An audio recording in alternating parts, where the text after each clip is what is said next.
Poppy Playtime Chapter 4 introduced us to many new enemies, some of them being ferocious and terrifying, some of them being troublesome to deal with, and some of them were, well, underused.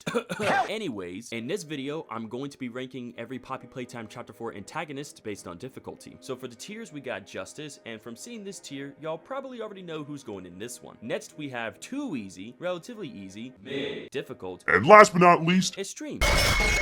So without further ado, let's jump right into it. So let's start off with the first antagonist we encounter in Chapter 4, the Mini Huggies. The Mini Huggies are an army of extremely hostile, shrunken versions of Huggy Wuggy. They come in a variety of colors such as green, red, blue, and yellow. The Mini Huggies first appeared alongside the Nightmare Critters outside the prison's entrance. We also see them inside the prison, in the foundation, and other areas of the factory. The Mini Huggies crawl on all fours and pounce towards us to attack us. They utilize sheer numbers to overwhelm and eliminate larger prey. They use this tactic to compensate for their small size. In order to counter the Mini Huggies, we need to switch to our flare hand and shoot flares in their vicinity. Doing so will scare them off. At first, the Mini Huggies were annoying for me to deal with, but by paying attention to them, keeping my distance, and using my flares wisely, they weren't that difficult for me to deal with, which is why I'll be putting the Mini Huggies in the Too Easy tier. Next up, we have the Nightmare Critters. The Nightmare Critters are small, scented, anthropomorphic plush animals with gaping smiles, individualized pendants, and black eyes. The designs of the Nightmare Critters are bolder and darker in theme, a stark contrast to the designs of the Smiling Critters. The Nightmare Critters first appeared alongside the Mini Huggies outside the prison's entrance. We also see them inside the prison, in cages during the Babachat's boss fight, in the foundation, and other areas of the factory. Just like the Mini Huggies, the Nightmare Critters also crawl on all fours and pounce towards us to attack us. They also utilize sheer numbers to overwhelm and eliminate larger prey. The Nightmare Critters use this tactic to compensate for their small size. In order to counter the Nightmare Critters, we need to switch to our flare hand and shoot flares in their vicinity, which in turn will scare them off. Just like with the Mini Huggies, the Nightmare Critters were also irritating for me to deal with, but as long as I paid attention to them, kept my distance, and used my flares wisely, they weren't that difficult for me to deal with. Now, let's rank the Nightmare Critters. I'm thinking that because the Nightmare Critters act and function the same way as the Mini Huggies do, that they should be put in the Too Easy tier, but instead, I'm gonna put them in Relatively Easy. Now, you're probably wondering, Super, if the Nightmare Critters act and function the same way as the Mini Huggies do, why not have them be ranked in the same tier? Well, the Nightmare Critters are new characters, and they're way cooler than the Mini Huggies. Plus, the name Nightmare Critters and their design says it all. Because of these reasons, I'll be keeping the Nightmare Critters in the Relatively Easy tier.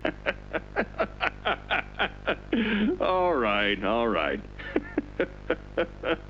Let's be honest. The real reason I put them in Relatively Easy is because they're more aggressive in general, and when we do encounter them, there's way more of them than the Mini Huggies. So given these reasons, the Nightmare Critters will stay in Relatively Easy. Moving onwards, we have Yarnaby. Yarnaby is a big toy line with his mane and fur composed entirely of multicolored yarn. We first encounter Yarnaby in an experiment observation room. Harley Sawyer releases him from his cell to torment us. Yarnaby tries to break through the protective glass that's separating him from us, but after several failed attempts, he leaves the room through a hole in the wall and begins stalking us. Doey the Doughman, however, comes to our aid and distracts Yarnaby. Eventually, Yarnaby manages to follow us and chase us through a storage room. We manage to escape by locking Yarnaby in the room, and he presumably continues to roam the area, searching for us. While the experiment observation room and the storage room chase sequence didn't require much effort, nor were they difficult to beat, both areas gave us a taste of Yarnaby's ferocity, aggressiveness, and speed. Later, while searching for a way into No Man's Land, the part of the factory where Sawyer is located, Yarnaby emerges from behind a door and proceeds to hunt us through the caves. To progress, we need to solve a series of power rerouting puzzles, but the noises we make attract Yarnaby to our location. To avoid him, we'll need to hide within narrow crevices and use our grab pack as little as possible and move slowly. Back when I first played Chapter 4, the power rerouting puzzles were a little difficult for me to solve at first, but once I figured them out, they weren't that hard to solve. Eventually, the puzzles will lead us to a pump room, and in order to activate it, you'll have to hold the blue hand on 3 terminals for a good amount of time, all while Yarnaby continues to hunt us down. And let me tell you, Yarnaby's free roaming AI during this part can be quite troublesome to deal with. Like, you'll be making such good progress on a blue hand scanner, and all of a sudden, Yarnaby shows up from either around the corner or from a vent and halts your progress. And I'm just like,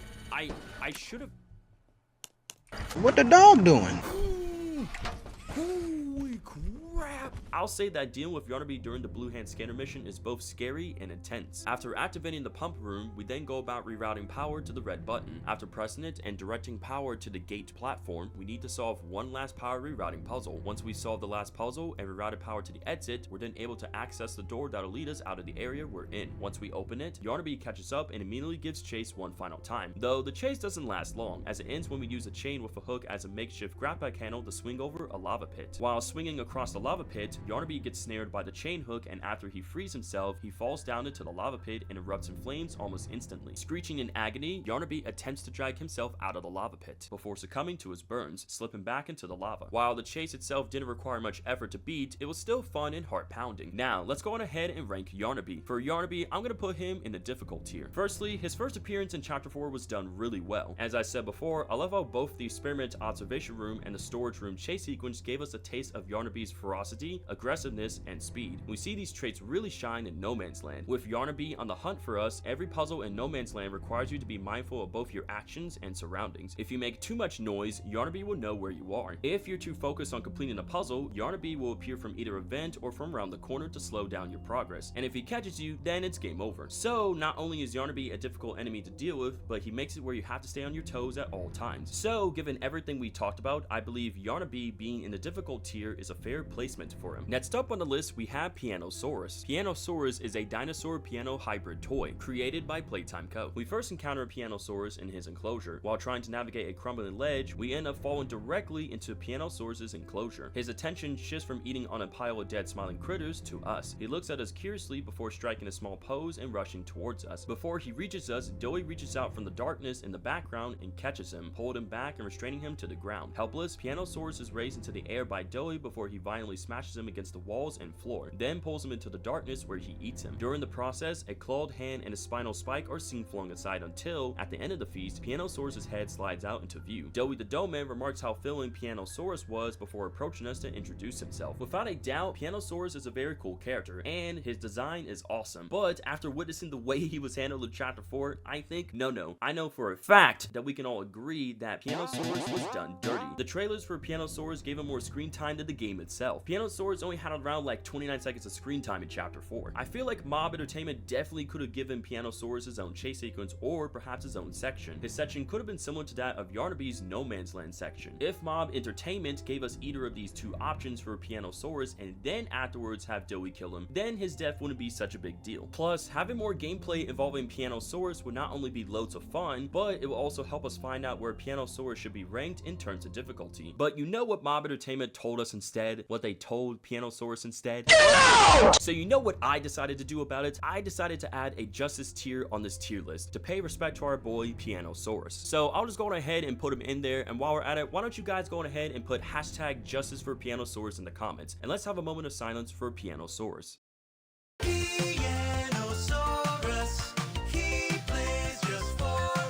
Alrighty, now that we ranked Pianosaurus, let's go ahead and turn our attention to Doey the Doughman. Doey is a large, plump dough creature made up of a Play-Doh-like substance of many colors. He presents a friendly and playful demeanor, but also knows how to act serious when he deems it necessary. He is the leader of Safe Haven and its protector. In the beginning of Chapter 4, Doey starts off as our ally, and he helps us out many times by unlocking doors for us, distracting Yarnaby, saving us from Pianosaurus, guiding us to Safe Haven, and giving us directions to No Man's Land so that we can make our way to the Doctor and defeat him. But near the end of Chapter 4, an explosion and a massacre befalls Safe Haven. And once we make our way back to Safe Haven, we see Doey blaming himself for not being there to protect his friends, his family. Doey finds himself unable to control himself, and the guilt from the prototype's attack on Safe Haven causes Kevin and his rage to overtake Doey entirely. Wanting someone else to blame, Doey turns on us. It was you who ruined everything! This is the point where Doey becomes our enemy. Doey tells us that I'll kill you! And afterwards destroys a pillar, which in turn causes debris to fall on him. Doey emerges from the debris as a twisted reptilian monster with 3 heads in his mouth. The 3 heads in his mouth represent the 3 boys that make up Doey: Jack, Kevin, and Matthew. While in this monstrous form, Doey loses all of his sanity and his humanity entirely. He chases us through underground zones that lead us to an underground construction site. While his chase sequence isn't difficult to beat, his boss fight, however, isn't exactly a cakewalk. Doey's boss fight has 2 phases. In order to defeat Doey during the first phase of his boss fights, we'll need to use liquid nitrogen canisters on him to freeze him in place. Once he's frozen, we'll need to use industrial saws to inflict damage on him. We'll need to repeat this process 3 times to put him down temporarily. However, Doey doesn't make it easy for us to beat him. There'll be moments where he'll spew sharp Play-Doh projectiles at us to inflict damage. Another thing that Doey will do to inflict damage on us is that he'll attack us with multiple hands that emerge from underneath the ground. And if that wasn't enough, there will be times where he'll go underground, and just when you think you've gotten away from him, he'll show up right in front of you and kill you. He keeps catching up way too quickly. Wow! And let me tell you, when I did phase 1 of Doey's boss fight for the first time, Doey kept me on my toes the entire time. Like, bro was relentless. Anyways, once we defeated Doey, we move on to phase 2 of his boss fights. During this phase, we make our way to a room that has a tunnel boring machine and liquid nitrogen canisters. The room also has a blue and a red grab pack hand scanner. While using the blue and red grab pack hands on the scanners, Doey grabs us and tells us it's not only our fault that Safe Haven and everyone in it is gone, but that it's also Poppy's fault as well, due to our decision of going along with Poppy's plan of blowing up the Foundation and destroy the factory once the orphans are safely outside, bringing the prototype down and making sure that Playtime Co's research never hurts anyone else again, and then they can all finally leave. To finally end Doey for good, we need to aim at the liquid nitrogen canister to our left and take the shot. Then we need to pull the tunnel boring machine down onto Doey. Doey tries to hold it back, but in the end, the tunnel boring machine kills him. Before dying, Doey spends his last moments apologizing to us for his actions, using different tones each time. I'm sorry. I'm sorry. Which shows that Jack and Matthew are the ones apologizing. For all his shortcomings, Doey is a well-meaning individual who simply wanted the survival and best outcome for his friends, his family. The three personalities Playtime Co crammed together being the cause of his inevitable downfall. Now, it's time for us to rank Doey. So everything that we talked about on Doey, I'm gonna put him in the difficult tier. As I said before, Doey's boss fight isn't exactly a cakewalk, but if you compare it to the Catnap boss fight from chapter 3, it's definitely a bit easier. The Catnap boss fight had you juggling way more mechanics that progressively got harder as the fight dragged on. Doey's boss fight, on the other hand, is more about mastering movement and timing. That being said, Doey's chase sequence and boss fight are still intense, engaging, and fun. So in my opinion, Doey being in the difficult tier is a good placement for him. Now, let's move on to the main antagonist of Poppy Playtime, the prototype. Now, I know what you're thinking, Super, how can the prototype possibly be ranked on this tier list if we haven't faced him yet? Well, as I said before, the prototype is the main antagonist of Poppy Playtime. Given his size, strength, and intelligence, the prototype is clearly going to be the strongest boss that we'll be going up against. Starting off with his size, in chapter 4 we can see a silhouette of his legs. This gives us a good idea of the prototype's true size, showing us how big he really is. The next thing we'll cover is his strength. In chapter 3, at the end of the boss fight against Catnap and his electrocution, the prototype's arm appears, seemingly offering aid to Catnap. However, as Catnap submits to the prototype's hand impales Catnap through the mouth and he pulls him up through the vent. This moment demonstrates the prototype's truly incredible strength. Lastly, we'll cover his intelligence. We know that the prototype is a deceitful mastermind. We see this when he pretends to be Ollie. As Ollie, the prototype acts like he cares about the experiments, opting to help us and Poppy in order to manipulate us to lure Poppy back to him. So given all this, I'm gonna put the prototype in the extreme tier. Okay.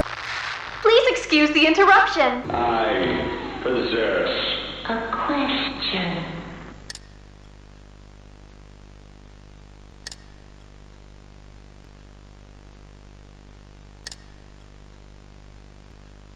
I'm going to Come up there. and I'm going to Find you. better get moving quickly. There are no places you can hide. Not from me. Anyways, now that we've ranked the prototype, let's move on to Baba Chops. Baba Chops is an experiment produced by Playtime Co. and a member of the Nightmare Critters. In chapter 4, when we fall inside another prison room with other Nightmare Critter experiments trapped in their cages, the doctor sends Baba Chops to chase us and eat us alive. It's at this point that we have to reroute energy across the various cages holding the other Nightmare Critters hostage in order to retrieve the batteries inside said cages and generate power to a door that we'll need to open to escape Baba Chops. When it comes to Baba Chops, she wasn't too difficult of an enemy to deal with, but not an easy one either. Her Roman AI was consistent and terrifying enough to keep me on my toes, all while trying to figure out how to collect all the batteries from the various cages to power up my escape. And speaking of the batteries, for the whole power rerouting puzzle part in the Baba Chops boss fights, when I did it for the first time, it wasn't difficult for me to solve. As soon as I saw the power rerouting buttons, it was clear what I had to do to get the batteries and the key card. So given all this, I'll be putting Baba Chops in the mid tier. Next up, we have the Harley Bots. Some of you are probably wondering, why am I calling the doctor's bodies Harley Bots? Well, I think the name is simpler and more pointed, so for this video, I'll be referring to them as Harley Bots. Anyways, the Harley Bots are comprised of a metallic skeleton with a monitor displaying their eye. They act as extensions of Sawyer in lieu of his real body, protecting him as we enter his lair before the doctor's fight. The Harley Bots are very strong, with 2 hits being enough to kill us. After being thrown by a Harley Bot, we're dropped down through a trapdoor that opens to reveal a maze, where we're tasked to retrieve 4 green batteries and insert them into 4 terminals in order to restore power to make our way back to the doctor doctor's room to get the Omni chip. When I first faced off against the Harley Bots, they weren't too difficult to deal with, but they weren't easy either, due to the fact that I was traversing a dark maze while actively trying to avoid them in order to collect the batteries. Also, given the sheer number of bots in the maze, it created a lot of fear and tension in my experience. So, given this, I'll be placing the Harley Bots in the mid tier. Now, let's move on to our last character, the Doctor. After becoming Experiment 1354, Sawyer no longer inhabited his own body. He was reduced to organs, those organs being his lungs, liver, and brain. His organs are stored and kept alive within different machines scattered around the factory. We first encountered the Doctor as we board the train in the prison. The Doctor speaks to us and calls us a little germ. He then says he wants to make a game of us and that we cannot hide from him. The next time we encounter the Doctor, he attacks us with nightmare critters and mini Huggies. He commands them and after being satisfied, calls them off. I have seen enough. Thank you.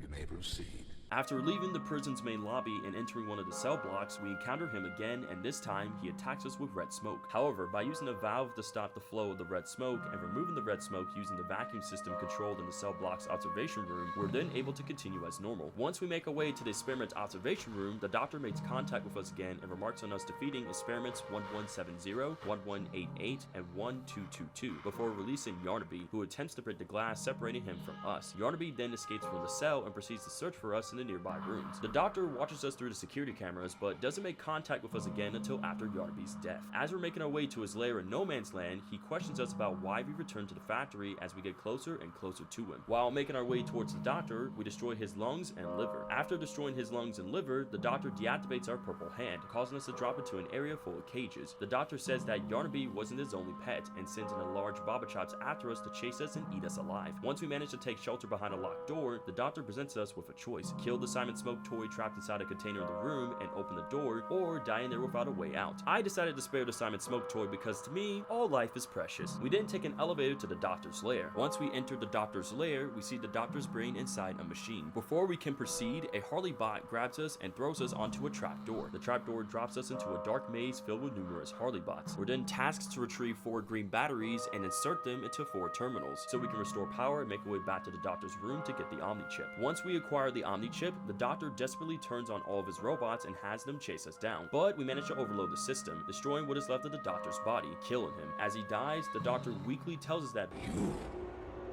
saved. while the challenges the Doctor created for us were hard, he never directly fought us. So rather than crediting him for all these different confrontations, I decided to evaluate him alone, not accounting for his influence on the other characters. And since all we had to do to kill him was to pull out the Omni chip, I'm gonna put him in the too easy tier. If the Doctor manages to pull a William Afton and comes back in the future, perhaps he'll be ranked differently. But until then, I'll be ranking the Doctor in too easy, since he just, for the most part, manipulates the other toys into doing his bidding. And with that, we officially ranked Every Poppy Playtime Chapter 4 Antagonist based on difficulty. Looking at this tier list now, I really like how it turned out, and in my opinion, all these characters are ranked perfectly. But I'm curious to know if y'all agree with my tier list, and if there's anything that you would change, what would you change and why? I would love to know your guys' thoughts down in the comments. And if you guys enjoyed this video, I would really appreciate if you could leave a like down below, and of course, if you want to see more videos just like this one, hit that subscribe button, turn on all notifications so you won't miss out on any of my videos. Thanks for watching, and as always, stay safe, positive, beat it for another, and remember, the grind never stops, and I'll see you guys in the next one.